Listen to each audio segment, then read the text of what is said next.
not forget. Sometimes I dream about it or just think about it late at night when I can't sleep and I'm feeling stressed. It sucks, and I thought maybe posting about it might help me get over it a little. So I'm sending this to you today, and when I was a kid, we were always struggling for money. I feel like we moved houses maybe 6 or 7 times, usually a downgrade to a much cheaper property, even a trailer one time, followed by a big upgrade because my dad never lived within our means. As soon as he had a bit of dough, we started spending it, living in luxury. It was kind of sweet. He wanted to provide for me, my mom, and my baby brother, but he just wasn't good at keeping hold of money. When he had a good job, we'd get takeout food every day, and he'd shower us with toys and mom with gifts. Then we'd lose everything and end up in some dirty-ass trailer park or something, and everyone would be stressed. Dad would never take it out on us, but he'd take it out on himself, smoking and drinking and falling into a stupor, so it took longer to break out of the rut and find the next job. I never really knew what my father did for work. He didn't have a profession exactly. He took on random jobs and schemes pretty much. He was always looking for his latest get-rich-quick gimmick, and if I'd try to list or even remember most of them, I'd probably be here all night. One time, he sold cigarettes out of the back of his car until the law shut him down. Another time, he got a group of parolee friends working as home decorators until a client realized that he didn't have the necessary licenses and insurance when one of the guys fell through the roof. It was just things like this, all the time, and while he was a fun dad, it also made my childhood incredibly stressful, especially after my baby brother Barton was born and wouldn't stop crying all the time. The specific memory that sticks in my mind happened when we were renting a fairly nice house in the suburbs. I guess Dad's latest scheme had been paying off because things had been going well for a while and I was beginning to let myself relax. I remember the sun was setting, so that it must have been mid-evening when the knock on the door came. I knew my mom and dad were downstairs with Barton, so I was surprised when the knock sounded again and nobody answered. I looked out the window of my bedroom at the front of the house. A guy was standing at the door. He looked up at me and something about him terrified me. I know it's silly, but in my head I kind of equate him to that Rocksteady character from the Ninja Turtles. You know that big rhinoceros with a tank top, khaki pants, and big boots? This guy reminded me of him, only, human. He had this mullet that looked ex-army and an earring that kind of glinted in one ear and tattoos all up his thick, muscled arms. He must have caught sight of me looking at him because he looked up and kind of scowled at me from under a very thick, ugly unibrow. I know I'm probably imagining him as more troll-like and terrifying in my mind than he actually was, but I guess that's how childhood traumas kind of get at you, I guess. And now I'm going to call him Rocksteady, but he began hammering on the front door with a very meaty fist. He shouted that he knew we were home. He'd seen someone in the upstairs window. An instant terror and guilt flooded through me.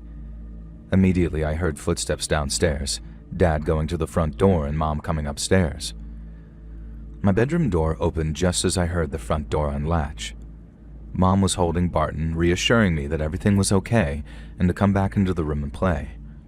I ignored her and ran to the window.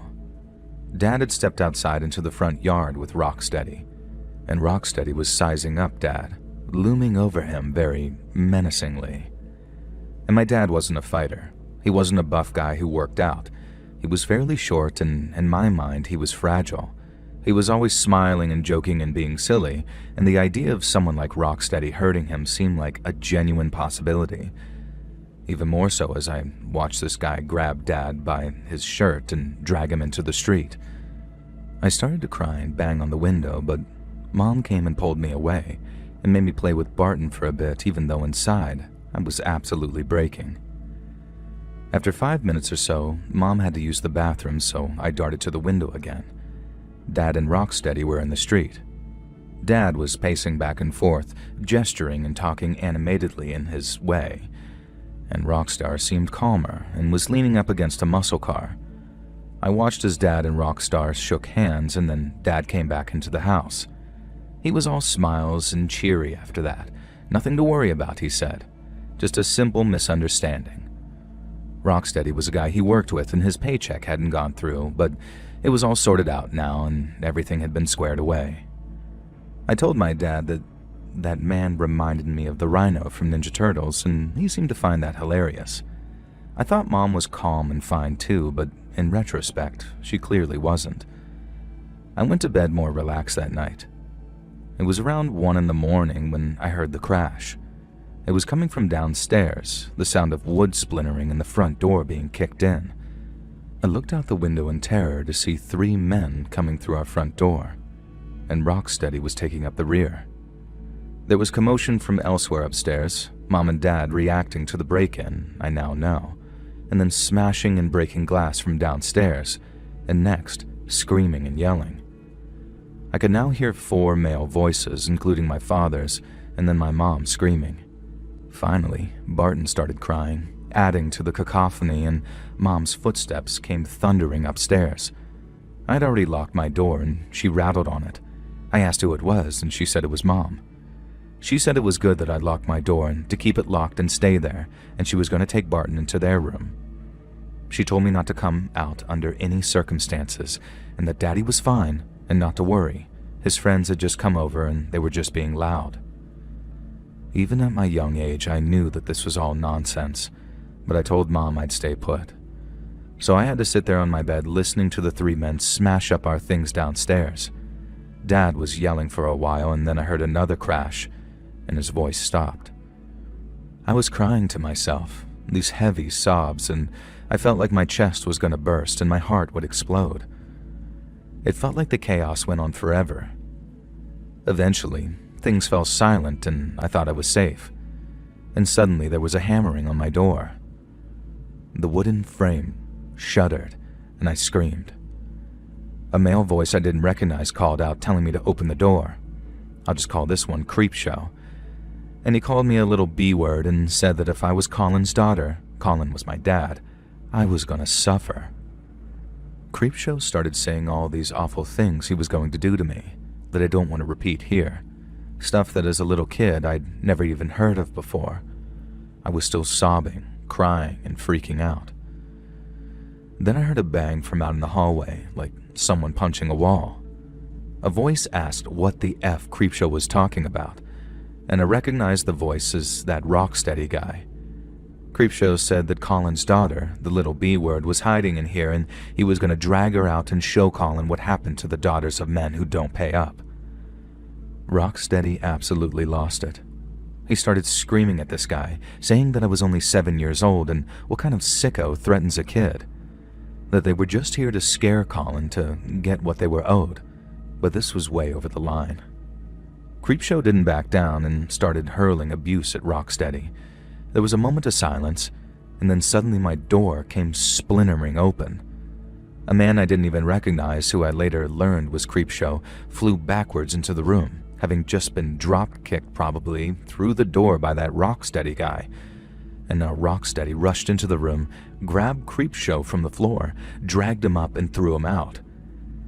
He looked at me, and the terrifying guy I'd been so afraid of suddenly melted away, and his face softened.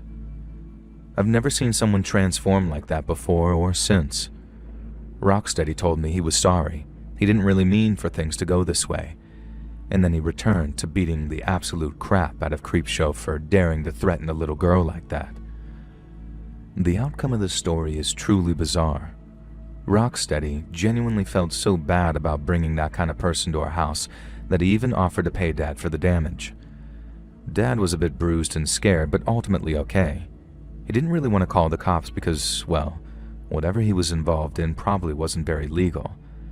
Rocksteady and the other guy, who was just some sidekick that I'd never even saw, promised that they'd take Creepshow away and deal with him.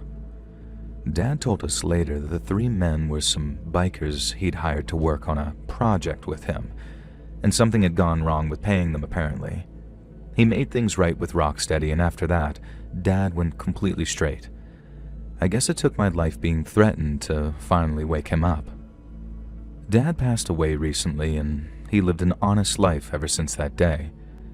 I have no idea what happened to Rocksteady or that Creepshow guy, and it's not Rocksteady who causes me to wake up at night, panicking and scared. It's Creepshow. The things he said to me through that door, the punishments he promised to beat out of me. They're not anything that a 7-year-old girl should ever have to hear. No, I'm sure Creepshow isn't even alive anymore. When Rocksteady drop-kicked him through my bedroom door, he looked like he must have been in his 50s even then. He'd had to have been over 80 by now, so I can only hope that he died in pain and misery. But sometimes late at night, I imagine he's still out there, walking up the stairs to my bedroom door. And this time my dad and Rocksteady are no longer around to stop him.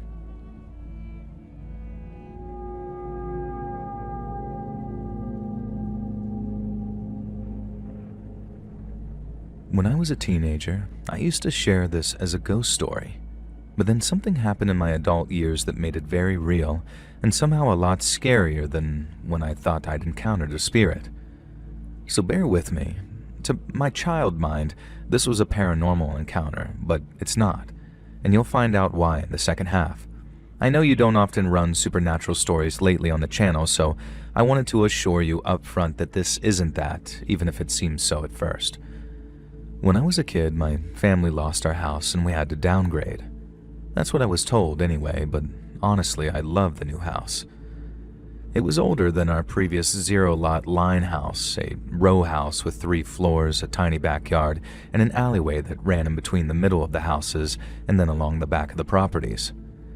To this day, I insist that this new house was better than our much more valuable house from before.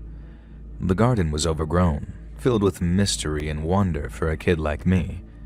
There was a broken-down greenhouse that contained all sorts of treasures, and the people next door owned a tortoise that would sometimes break into our yard.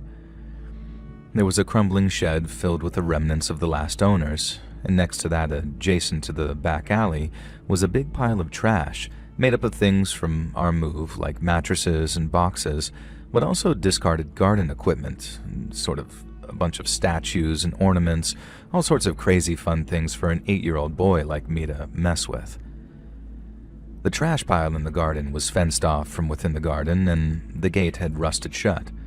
I could climb over it, but I'd been banned from doing so by my mom and was worried about me falling over the fence and impaling myself on a rake or a garden gnome or something. If I wanted to explore the trash paradise, I had to exit through the front door, walk a few houses down, and then head down the alleyway and around the back of the houses where the trash pile had a much more accessible gate. And this is what I was doing on the day this happened. I walked down the long, dark, and honestly a bit scary arched tunnel leading to the open-air back alley. There was all sorts of old graffiti on the bricks, and not spray paint or tags, but scratches using stones from the ground. The neighborhood's past kids had left their mark, and I've always paused to read some of it before continuing on. Janice plus John forever. Betsy and Evelyn lived here 1963. Things like that. I still live in my childhood home to this day, so I see these scribblings regularly. I've added a few of my own over the years with some friends. I just read a new one that said something like, Arthur ate his kids, and it put the spooks in me, understandably. So I guess I was a little jumpy when I emerged from the darkness and into the alley. I looked up and down just to see if any of the neighborhood kids were back here, and the alley was completely unoccupied from both ends. I walked past the 3 back gardens that led to my own. When I reached mine, I tried to unlatch the gate, but the metal hook had gotten rusted or stuck somehow since the last time I used it. I was reaching over the fence trying to work out why it wouldn't come unhooked when I felt rough, pinching fingers on my arm. I spun around and came face to face with an ancient-looking man. He wasn't one of those kindly, pleasant-looking old folks. This guy had a mean, spiteful look in his eyes. He had dirty whiskers sprouting from his chin and wiry white hair that had yellowed with tobacco discoloration at the temples. In my memory, his irises were non-existent, just huge black pupils swimming in his scleras. Tufts of hair grew from his nostrils, and his big ears protruded in a way that almost made me laugh. It was hard to laugh with his tight, vicious grip on my arm, though. The man absolutely stank, too, of dampness and just body odor. I tried to pull away, but his fingernails dug into my arm. He asked me what the hell I was doing, snooping back here. I told him I lived here, and he spat out that he thought I was a liar. And when he talked, I saw his teeth weren't just yellow, they were brown, black, or even missing. His breath stank of death, and that's the best I can describe it. My mind immediately went back to the graffiti that I'd just seen. Arthur ate his kids. And this guy certainly smelled like he'd eaten a kid or two in his day. The old man tugged on my arm again hard and made me wince in pain. He called me a liar and a thief and said he'd turn me into the authorities. He told me that I had to come with him so I wouldn't run away. I'd been warned by my parents and teachers about what dirty, stinky old men could do to young boys, even ones as old as 8 and as brave as me, so there was absolutely no way that I was letting him take me anywhere.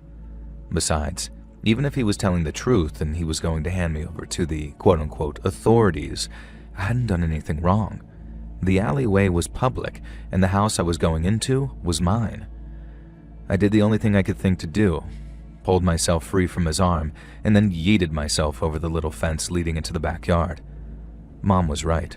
There was a danger of impaling myself if I jumped into the trash pile recklessly, and I was damn lucky that I managed to stop with a sharp shard of metal just slightly pressing into my thigh, enough to draw blood and make me wince, but not enough to do any damage.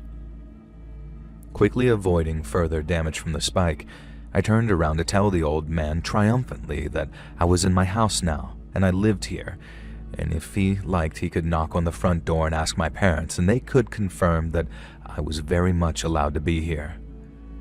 The leaping to turning process must have taken all of 3 seconds, but when I turned about to face this old man, he was now gone. I was almost disappointed. I was robbed of my righteous indignation and the chance to show an adult that I was right and he was wrong. So I peered over the fence to see where he'd gone. The alleyway was empty. I looked left and right, no sign of the guy. I hadn't heard any of the other back gates open. All the other houses had high fences leading to the alley. It was only my house that had a small temporary fence because they'd taken the main fence down to help us move in, and we hadn't replaced it yet until this trash paradise had been removed. I unlatched the gate, noticing that a stick had been caught in the loop preventing me from unhooking it. Then I ran to the head of the alley and looked down the tunnel. There was no way that the old man could have simply reached the street already, and yet sure enough, he was gone. I went back into my back garden, thoroughly done with playing outside, and from then on, I had a ghost story to tell. For years I recounted the story of how a ghostly old man had appeared from nowhere, grabbed me, threatened me, and then disappeared into the ether. Of course, most people didn't believe it. They assumed I'd either imagined him and he'd never actually grabbed me, or he had grabbed me and he must have been one of my neighbors. He wasn't one of my neighbors though. Like I said, I still live in that house now, and I met every neighbor from back then. Nobody remotely matched his description, and I never saw him again, and I know that he didn't disappear into one of the back gardens. I never really considered one of the 2 options that must have happened, though. Either the man snuck through the fence leading to the other side of the alley, which led to a retirement home, or he sprinted away when I broke free of his grasp, fast enough to have disappeared when I went looking. I'm going to guess it was the former, though, because many years later, I found out that the old man had come from the retirement home. It's more believable that he snuck through some type of unseen hole in the fence than this old-ass man sprinted away faster than a college athlete. So why was this dirty old man lurking in the alleyway behind my house, grabbing an unsuspecting kid? I met up with a friend a couple of years ago who works in law enforcement. He asked me if I was still living at my address, and I said yeah. He'd said he'd thought about me recently because a case he was working on had involved someone who lived at the retirement home in the 90s. Apparently the guy had been a violent offender in his heyday and had spent quite a bit of time in prison. Then eventually he'd been released and ended up at that very retirement home. My buddy wouldn't tell me exactly what this guy had done, but he was horrified and almost actively angry at the fact that I'd never been informed that such a violent offender lived behind my property. After I met with my buddy, I asked my parents if they'd ever known about it, and they hadn't, so I guess we just didn't have to be informed back then. Now back to the present with my buddy though, He told me that the guy was long dead now and that he'd cropped up as a potential accomplice of a current suspect they had who was part of a ring. So my buddy was curious if I'd ever seen anyone being weird with kids around my area. He described the man, and while I can't be sure because ultimately he was generic skeevy old white dude, it very much sounded like the ghost who grabbed me in the alley. And I reminded my friend about my true ghost story from my childhood, which I told him and others a bunch of times, and we both went a bit pale and quiet. Honestly, I think I preferred it when I thought the old fogey was just some ghost. I can look back on a ghostly encounter with wonder and excitement. But a near miss with an old pederast, though, well, that's a lot more traumatic.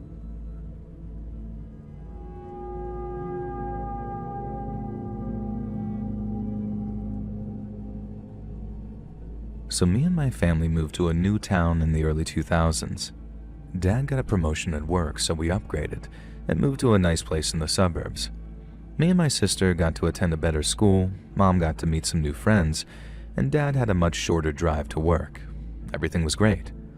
I was really excited to move, and I'd never moved to a different house before, and it seemed like a wild adventure.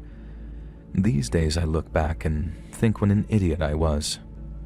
Moving houses isn't something that I wish on my worst enemy, even under positive circumstances. It's so freaking stressful. But back then I was a 6-year-old kid, so the world was all sunshine and rainbows. I'd never known true fear or suffering. At least until the day this all happened. I remember that day that I had an argument with my sister. We were twins, so even as brother and sister we almost never argue. She's my best friend and I hung out with her nearly all the time, so I was really salty and upset that this day we'd fallen out. I don't even remember why, but I definitely remember that it was her fault.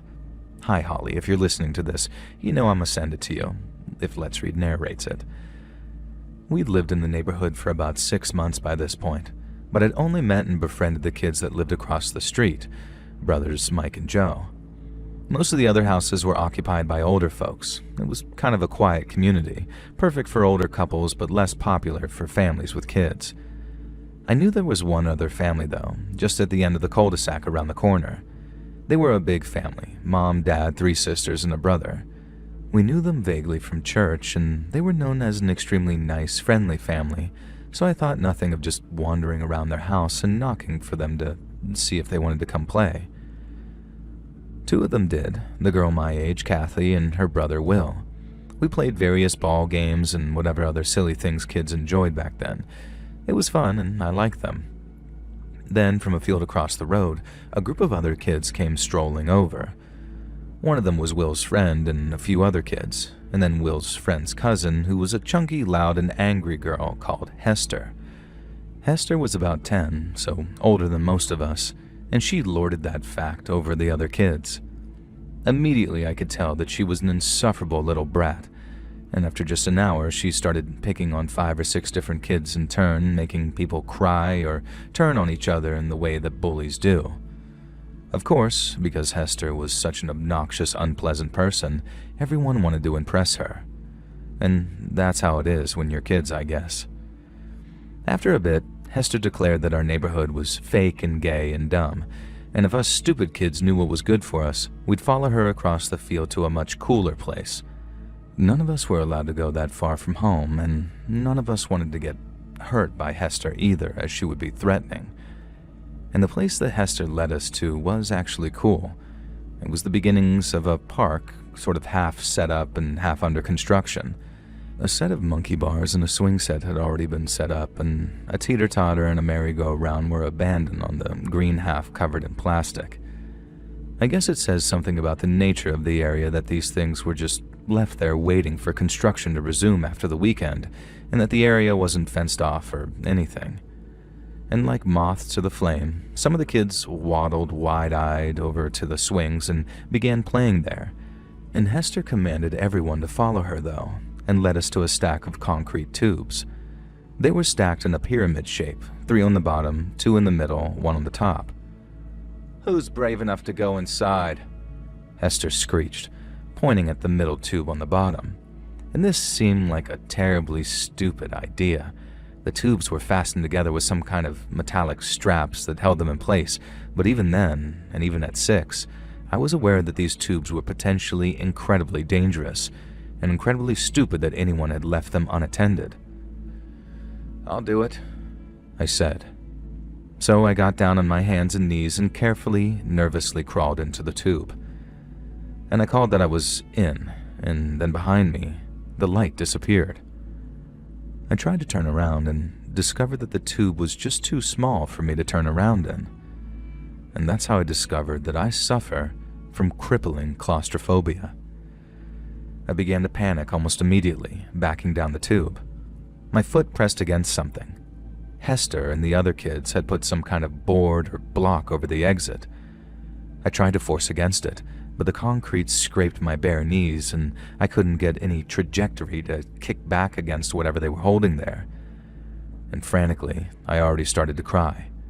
I began to sort of crawl down the pipe towards the other end. It was very slow going. The pipe was about 20 feet long, made of rough, spiky concrete and little stones that dug painfully into my knees.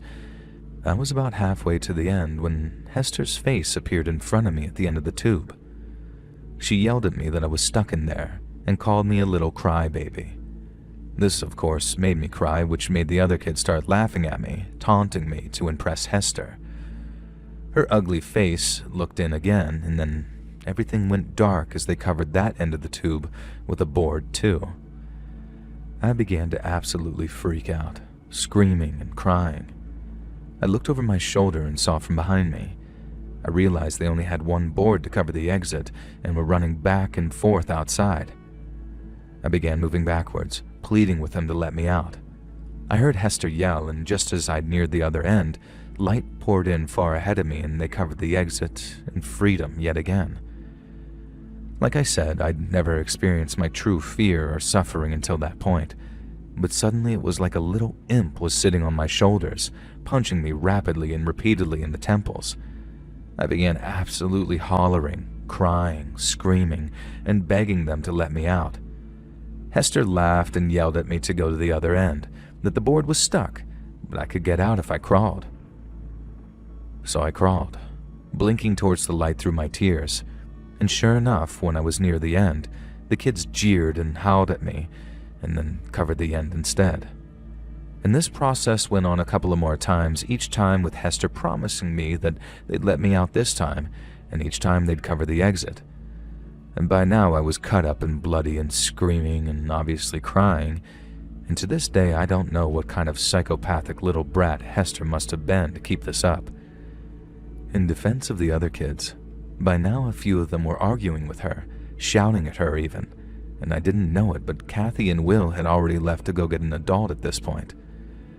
As far as I knew from within my concrete tomb, though, all of those kids were out there enjoying it, and they wanted me dead. I don't know if I had some kind of actual seizure or if it was just a panic attack, but I began flailing and kicking. My skin burned with agony as I punched and kicked the concrete interior of the tube. I don't know what I was trying to do, if I thought that I could break my way out or something, but regardless, something did break. I heard a cracking, a crumbling noise, heard a metallic snap, and then felt a seismic shifting as the tubes on top of me began to roll. All hell broke loose. Hester and the other kids began screaming in fear. I started to roll, dust from the concrete tube stinging my eyes and making it almost impossible to see. I was pretty much in the middle of the damn tube.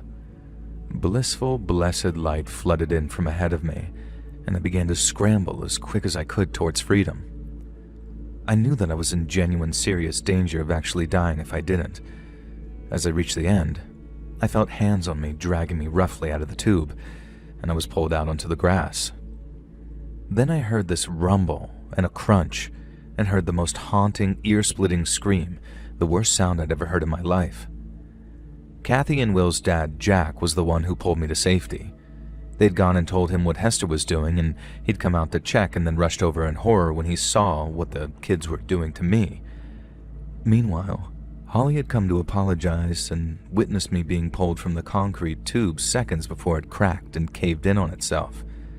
If Jack hadn't pulled me out those last few feet, I genuinely don't think that I'd be here to write this story, at least not in one piece. The horrific scream that I heard had come from Hester's cousin, George, Will's friend who lived nearby. One of the concrete tubes had just rolled off the stack and literally crushed his leg. I caught a glimpse of it as I was carried away by Jack, and holy crap, it was like there wasn't even a leg there. He was eventually fine, thankfully, but he had to have multiple metal pins surgically inserted into his leg, and a bunch of physical therapy, and Hester's family had to foot the entire bill. I have no idea what happened to her, and I wish her all the best, and I hope she went on to have a great and fulfilling life. Just kidding. I don't think I can really say what I feel about her without getting you demonetized. And so that's the childhood trauma that still keeps me up at night to this day. I still can't stay in enclosed spaces. Even elevators make me panic, and while I can manage them if I have to, I'd always rather take the stairs.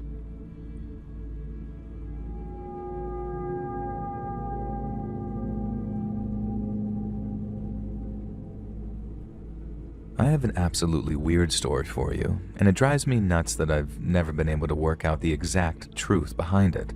So maybe you and your listeners can give me some theories. At the very least, maybe it'll help me stop having nightmares about it if I finally talk about it to strangers on the internet. It was a pretty bad week to start with. Mom had asked her friend if I could stay with them in the weekdays before she had to do a work thing. Mom's friend had 2 kids, Benny and Daniel. Benny was my age and was my friend from school, and Daniel was younger. She was kind of a whiny, wet blanket kid who was constantly crying and moaning and kicking up a fuss about stuff. And that's why Benny and I didn't really take it seriously that day when Daniel fell and wouldn't get up. Instead, he just sat there, screaming and crying, saying, "It hurts, it hurts." We laughed at him to start with. It had only been a little fall, tripping backwards onto his butt. But when he carried on crying, we realized that maybe he was serious this time. Long story short, he had fallen backwards against the furnace of this fireplace thing and cracked his tailbone. Easy enough to recover from, but it required a hospital trip, and there was no way that Benny and Daniel's mom, Nancy, was going to tolerate Benny and I under her feet in a hospital waiting room all day. So Nancy called her friend, Kate, and asked if she could look after Benny and his friend they were babysitting, aka me. Kate was the mother of Elena and Carl. Elena was our friend from school, so we knew her. And sorry if this is some tangle web of confusion, but this is important. Me, Benny, and Elena were 7. Carl was 5, and Kate was their mom who was looking after us for the day while Benny, who was 4, was getting checked out in the hospital. Another important part, Kate and her husband Arnold were absolutely rich. They lived in a house that, to me as a kid, was completely huge and daunting. It was built in the 19th century, if not before, and in my memory it was like 8 stories. I'm sure it can't have been that big in retrospect, but it was this very old country house that had been in their family for probably generations at this point. Creepy portraits of various old members of their family hung on the oak-paneled walls. They had a housekeeper, a gardener, and a maid, and there were at least 2 grandfather clocks in the house, and I swear to God there was a genuine suit of armor in one of the corridors. The whole house was absolutely mysterious and wonderful and fascinating, and it smelled of old things. There were numerous cabinets and cupboards to explore, and various closed doors that were tantalizing and appealing, and there was even a music room filled with instruments, including a piano that I was absolutely ready to try out, as I was this up-and-coming pianist who'd passed 3 grades already. Naturally, because it was such a cool house with so much promise and excitement, we were allowed to stay in the freaking hallway, where we were given a box of toys and told to sit on the floor and play all morning. Elena and Carl were both really pale and quiet and pretty weird, and they seemed a little scared of their mom. Hell, me and Benny were scared of their mom. She was strict in a I want to seem cool and hip, but I also hate kids way, and clearly resented having to raise her own children, let alone look after Benny and I for the day. And I am pretty sure that she wasn't actually Elena's biological mom, but I never had any contact with the family after this one day. Things just didn't fully add up in my young boy mind, and all this just contributes to the mystery in my head. Elena called her Kate and Carl called her Mom, and at the time, I could not for the life of me work out how or why this was possible. I guess I didn't grasp the idea of a stepmom not being called Mom back when I was 7. After a few hours of mind-numbing boredom in which we were forced to play with toys that were for babies, we had lunch. I forget what it was, but I remember it being the most boring, bland lunch I've ever eaten, and I remember thinking that I was glad that we didn't have a big, valuable house if it meant that you had to eat boring crap as a sort of compromise. Benny was normally the class clown, but I guess he'd been babysat by Kate before because he was on his best boring behavior that day. He'd barely talk, in fact, and it was really unsettling to see my friend acting so muted. He was normally the leader, and he would get us into all sorts of trouble. After lunch, Kate allowed us to play in the garden, which was a sprawling, mysterious wonderland of trees. There was a pond, flower beds, and a vegetable garden. So of course we were only allowed to stay on the patio area, in sight of Kate at all times while she sat in the kitchen watching daytime TV. After half an hour, it began to rain, and Elena and Carl would apparently catch pneumonia if they stayed in the rain, so off we all went back to the cold tiled hallway where we had to play with baby toys again. After a while, Kate announced that she was going to take a nap, and I watched her disappear up 2 flights of stairs. Not that she'd been watching us before, she'd been in the other room with the door half open, but now that Kate had fully left, I was hoping it meant that we could actually do something a bit more exciting. I suggested this to the others, but Elena seemed horrified and said that we had to do what Kate said and we'd better stay in the hallway playing with Carl's jigsaw puzzles because it wouldn't be good to get into trouble. Benny had gone to the bathroom and hadn't come back for 10 minutes. I looked around at the home with this very sad longing. Surely there had to be something cool we could do. I asked Elena if the house was haunted, and Carl began to sniffle, and Elena explained that he was afraid of ghosts. God, what a crybaby. He made Danny look like a badass, and Elena explained that no, there were no ghosts here. I asked who else lived there, and she said it was just her, Kate, and their dad, who was always away during the week in the city. Even at 7 years old, I knew enough to feel bad for Elena here. Kate clearly wasn't a nice mom, and I kinda understood why Elena was always on her own and lonely at school. I asked about the house staff, and Elena said that they came from the nearby village a few days a week. And I found it incredible that such a huge house could have so few people living in it, especially when the kids seemingly weren't allowed in most of the rooms. Benny still wasn't back, and I needed to use the bathroom. At first, Elena said that I'd have to wait, but then she relented and said that there was one upstairs as long as I promised not to touch or break anything. I needed to pee so bad I thought that I was actually going to wet myself, so I promised her on my life. She told me it was upstairs and on the left, so I ran upstairs, quiet as I could so Kate wouldn't hear and yell at me. I found the bathroom, and it looked and smelled like my great Nan's bathroom, full of pink doilies and one of those knitted toilet roll covers with a doll's body in it. None of it looked like it belonged to a young modern family, and the whole place was so weird. I washed my hands and left the bathroom. I was about to go downstairs and behave myself, honestly, but then I heard sounds coming from one of the rooms. I knew Kate had gone up to the next floor and their dad was away for work, so I thought maybe Benny had come upstairs even though there was no way that he could have gotten up here without seeing me. I approached the door. I heard another sound from inside, and it sounded like a person in distress. To this day, I would swear that I heard the word help. I opened the door, and the sight that lay inside stays with me into adulthood. It was my first real experience of seeing a genuinely sick person. A 4-poster bed sat in the middle of the room, surrounded by translucent medical-style curtains. Monitors and machines beeped from beside the bed.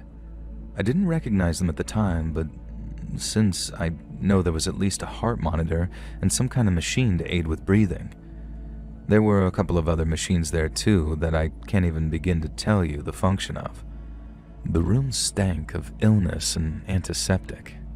It had the function of a hospital room, but otherwise it was like the rest of the house. Oak-paneled walls, old furniture, fancy cabinets, and yes, another grandfather clock. It was just the bed, the machines, and the person in the bed that were out of place. I took a step in the room, trying to see more details of the figure that lay in the bed. I genuinely can't be sure if I'm misremembering this, but in my head, I remember her being fully covered in a sheet, almost like a shroud. I genuinely thought that I was looking at a dead body at first. Then I realized the machines at least suggested that the person was alive, and looking closer I could see the sheet rising and falling as the person breathed. I had a vague understanding of what a coma was, and it occurred to me that this mysterious person hidden away in the bedroom of this huge house might be in one. At least I'd consider this for a moment when the figure sat bolt upright and yanked the curtain covering the bed away. The person in the bed was a woman. She can't have been older than Kate or Nancy or my own mom, but she looked severely aged at the same time. Her hair was slicked back with sweat, her skin pale and gaunt. She looked a bit like Elena, but ancient. The woman held out a hand to me, and I thought that she was calling to me. She started making sounds with her mouth, this sort of clicking coming from her throat, then moaning, but nothing I could recognize as words.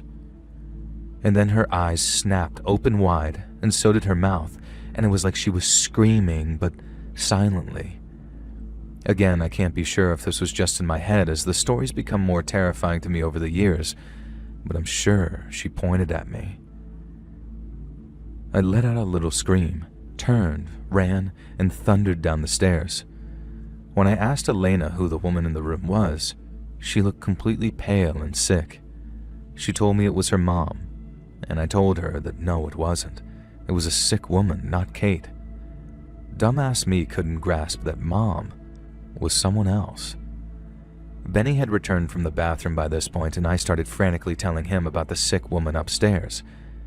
His eyes widened, and he said that we should go and check on her. Elena started whispering in panic to us, saying that we mustn't go back upstairs. Carl, of course, started crying again. And before we could do anything, Kate came storming down. And I had never been yelled at by my friend's mom before in a way that Kate screamed at me then, calling me a disobedient little brat, a troublemaker, all sorts of things. I burst into tears. I had no idea what I'd done wrong. I thought someone was in trouble in the room, so I checked on them, and then when I realized I'd disturbed some sick lady, I'd left. Kate was having none of it, though, and said that there was no way that she was putting up with this. She used a lot more swear words than that, and I remember being shocked at an adult talking to me that way. She called up Nancy, who luckily had just gotten out of the hospital with Danny. Kate stared at us silently for 20 minutes it took for Nancy to come collect us. Nancy scolded us repeatedly on the drive home, then made us sit in the utility room for the last hour of the day until Mom came to pick me up. I heard Mom and Nancy talking in quiet voices. Then on the way home, I told Mom exactly what had happened. I guess Mom took my side because that night I heard her on the phone yelling at Nancy that it wasn't appropriate to send me to be looked after by Kate anyway, and that nobody had the right to yell at her kid and punish him for something that he hadn't even done wrong.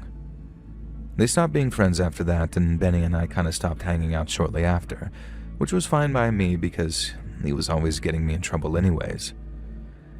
I didn't really expect the incident to have such a long-lasting effect in my mind as it has. I have absolutely no idea what was going on in that house. When I saw Elena at school the next week, she was quiet and wouldn't talk to me and had bruises on her arms. I wish I'd been able to do something about it back then. I'm pretty sure some kind of abuse was going on in that household, but as a 7-year-old, I didn't have the vocabulary or know-how to say or do anything about it. I never did find out who that woman was, although I can hazard an educated guess that it was Elena's mom. My own mom has always been under the impression that Elena's mom was dead, so I have no idea why she was sealed away in a room in that house, hooked up to machines. I wish I could solve this mystery. And like I said, maybe your listeners have some theories, but in the meantime, I guess I'll continue waking up in the middle of the night, haunted by nightmares of a dying woman, sitting upright in her sick bed, throwing back her shroud and pointing straight at me.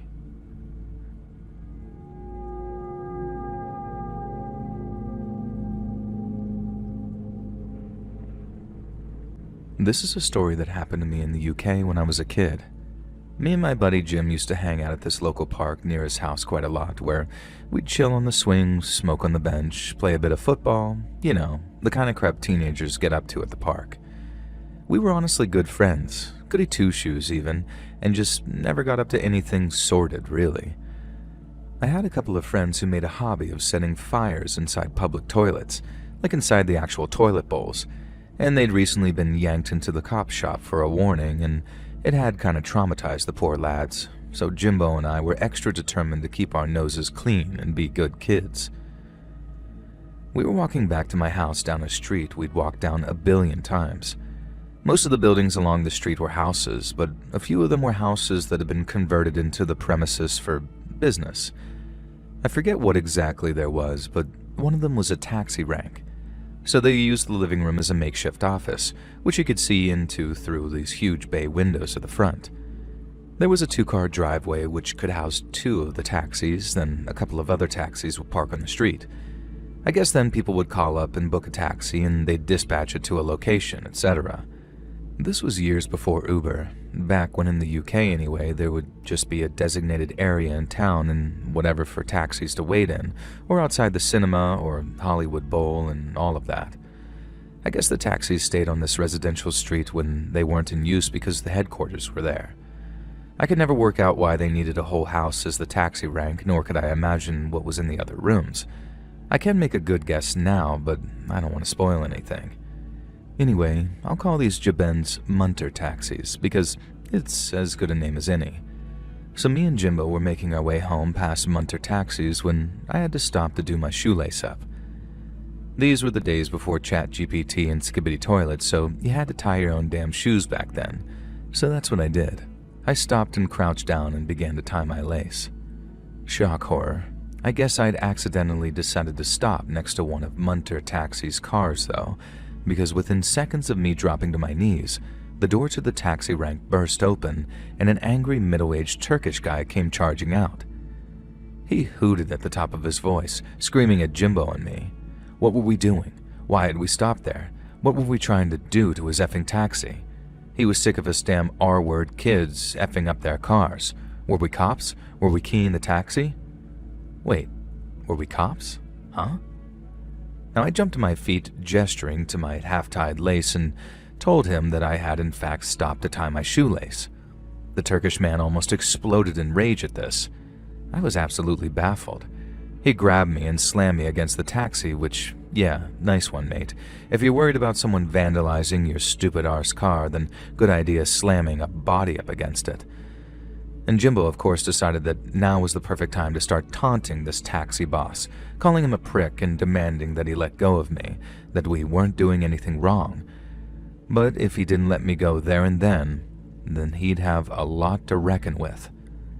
And I have no idea what Jimbo even had in mind. I don't think he'd ever thrown a punch in his entire life, and still probably hasn't, but he was a mouthy sod at times.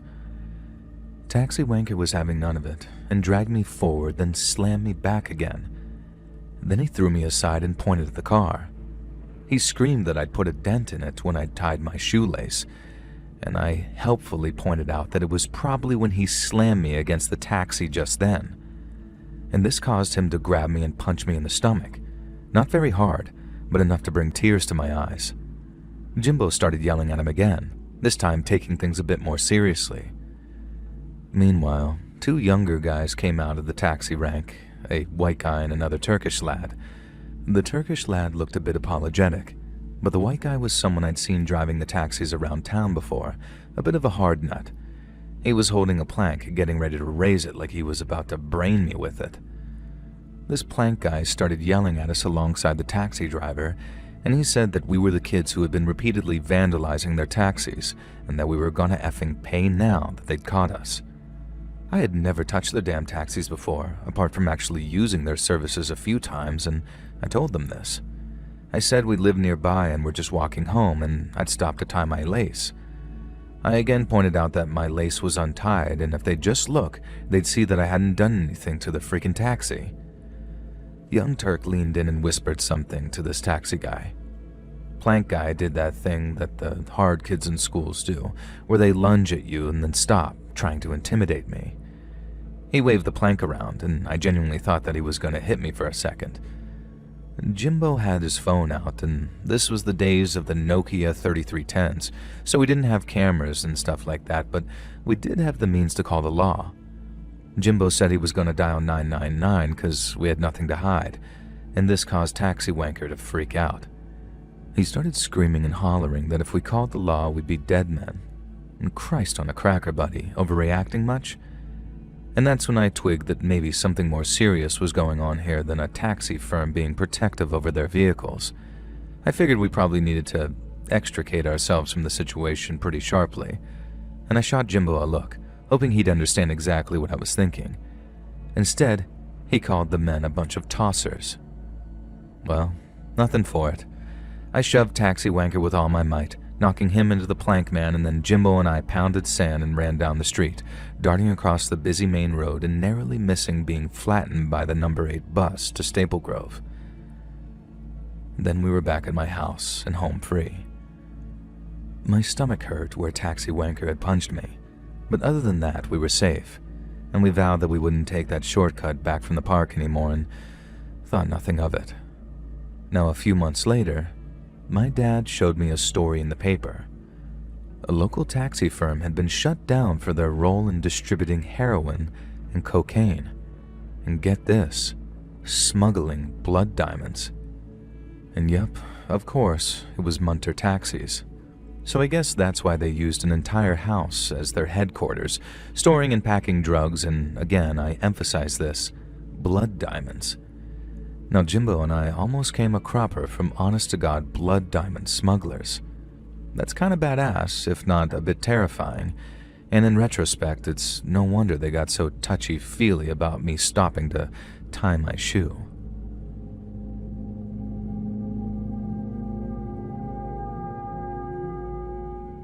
This story happened to my mom in the 60s, but she's given me permission to share it with you today. She was about 4 years old and playing with her friends at a local park. It was a whole group of them hanging out in the swings and whatnot. Back then, kids just played without supervision, and we see that as the good old days, but sometimes it's understandable why modern parents are a bit stricter on where their kids can go. Now, this was back in the United Kingdom. Parks used to have a park keeper who would be employed by the council to maintain the grass, keep the play park equipment working, things like that. And now everything is done by outside contractors. But back in the day, it used to be a guy, usually a retiree who wore a park keeper uniform and had a little shack on the corner of the park. Most park keepers would become a popular staple with the kids who played there, and Mr. Claude was no different. Mum says he was a friendly old lad with a twinkle in his eye and a bag of toffees he'd secretly offer to his favorite kids, one of whom was my mum. Mr. Claude was friends with my grandparents too. He'd been a local fixture in the town for as long as they could remember even, and everyone had fond opinions of the old fella. And that's why when Mr. Claude approached Mum in the park that day, she thought nothing of it. He called her over, away from her friends, and patted the bench under the tree for her to sit down. Mum joined him, and he asked if she was having a good day, if she was having fun, if she'd be starting school that autumn, just usual friendly chit-chat from the town's grandpa. Mum was a polite kid who loved to befriend and please adults, so she was only too happy to answer his questions. Mr. Claude reached into his pocket and withdrew his traditional rumpled paper bag of toffees, which he'd buy from the local corner shop. He gave Mum a toffee, and then after a minute, he asked her if she liked kittens. Of course, what little kid doesn't like kittens? So Mum said yes, and Mr. Claude told her that the park cat, Shelley, had recently had kittens and they were in his park keeper's shack on the other side of the park, if she wanted to see them. Mum did, of course. She hadn't really been briefed that well on stranger danger, but she says that even if she had, it was Mr. Claude, so she would have trusted him enough to go with him. Go with him she did, and he led her by the hand to his hut. Inside, he locked the door, not that Mum realized that at the time, and then had her sit on a stool. She looked around but couldn't see Shelley or the kittens anywhere. Mr. Claude made a point of trying to find the kittens and couldn't, and then pulled a little cat sock puppet out of a drawer. Mum says he made her laugh pretending it was Shelley, the park cat, and everything seemed fine. And then Mr. Claude reached into the drawer again and pulled out a magazine. He showed it to Mum and asked her what she thought of it. It was a nudie magazine. Mum told him she didn't know and got shy and a bit scared. And then Mr. Claude began flicking through the magazine, showing her increasingly explicit images of women. Mum can't remember for sure, as it was nearly 60 years ago now, but she thinks she remembers it being some kind of fetish magazine. Mr. Claude began asking her, a little girl, if she liked what was in the magazine. Again, Mum said that she didn't know and began to get a bit tearful and scared. Mr. Claude started to get cross with her and told her that a park keeper was a bit like a policeman, and she had to listen to him and do what he said. I don't want to repeat what he told her to do next, but thank God Mum said no. She jumped off that stool and stomped her foot and told him that grown-ups don't say things like that to little girls. She remembers Mr. Claude laughing at this and telling her that she was a precious little brat. We think that he must have said precocious, but this is how she remembers it. And then he grabbed her by the wrist and began trying to guide her hand somewhere. And to this day, I'm sure someone was looking out for Mum, because before Mr. Claude could do anything, there was a harsh knocking at the door. It was Mum's brothers, Jules and Andrew. They'd come looking for Mum to bring her home for tea, and the other little kids told them that Mr. Claude had taken her to his shed. My Uncle Jules says he always suspected that Mr. Claude was a wrong'un, so he ran straight over. Then when they tried to enter the hut and found it locked, they began to panic. Thankfully, Jules' bashing on the door caused Mr. Claude to panic, and he unlocked the door to let Mum go. When they got home, they told my grandparents how Mr. Claude had tried to behave, but they told Mum that she must have misunderstood him, and that sweet old Mr. Claude wouldn't possibly have wanted to hurt Mum, but she should never go alone with adults like that again, but also definitely shouldn't worry or be traumatized by it. I would be so mad at my grandparents for this, except Uncle Jules concluded the story for us. When the rest of the kids had gone to bed, he stayed up and eavesdropped on Granddad talking to a couple of his work buddies about Mr. Claude. They said it was high time that something was done about that dirty old man. The next week, there was a new park keeper at the local park. Nobody heard from Mr. Claude again. The story went that he'd gone up country to live with his son because he was getting on in years. Maybe that's true. Maybe the local dads chased him off.